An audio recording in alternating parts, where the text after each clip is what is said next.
170 ചതുരശ്ര അടി ക്യാൻവാസിൽ ആ അവിസ്മരണീയ മുഹൂർത്തം.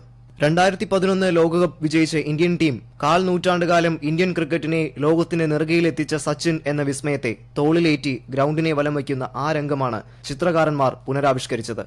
കോഴിക്കോട് ഇരിങ്ങലിലെ സർഗാലയ കലാഗ്രാമത്തിലെ Mehroob Bachchan, Shaju, E P. Sivan, P. Hariprasad, K. Sumesh എന്നീ ചിത്രകാരന്മാരാണ് ഈ രംഗം ക്യാൻവാസിലേക്ക് പകർത്തിയത്. ഈ മാസം 11 മുംബൈ ക്രിക്കറ്റ് അസോസിയേഷൻ സംഘടിപ്പിക്കുന്ന ചടങ്ങിൽ ചിത്രത്തിന്റെ പകർപ്പ് സച്ചിന് കൈമാറും. ലോകം കണ്ട എക്കാലത്തെയും മികച്ച ക്രിക്കറ്റർക്ക് കലാരംഗത്ത് നിന്നുള്ള ഒരു ആദരവ് എന്നുള്ള നിലയിലാണ് ഞങ്ങൾ ഈ ചിത്രം പൂർത്തീകരിച്ചിരിക്കുന്നത്. ഒരു രംഗത്തിന്റെ പകർപ്പിനപ്പുറം ചിത്രത്തെ വ്യത്യസ്തമാക്കുന്നത് ഇന്ത്യയുടെ സാമൂഹിക, സാംസ്കാരിക, രാഷ്ട്രീയ ചരിത്രത്തിന്റെ നാഴികക്കല്ലുകളും വിഷയമാക്കി എന്നതാണ്.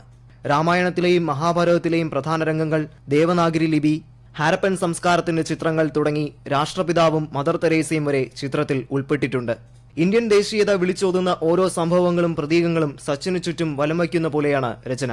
8-ാം തീയതി പ്രത്യേകം സജ്ജീകരിച്ച വലിയ വാഹനത്തിൽ ക്യാൻവാസ് മുംബൈയിലേക്ക് യാത്ര തിരിക്കും. ഭാഷയ്ക്കും ദേശത്തിനും അതീതമായ സച്ചിൻ എന്ന വികാരത്തെ നിറക്കൂട്ടുകളിലൂടെ അവതരിപ്പിച്ചിരിക്കുകയാണ് ഇവിടെ.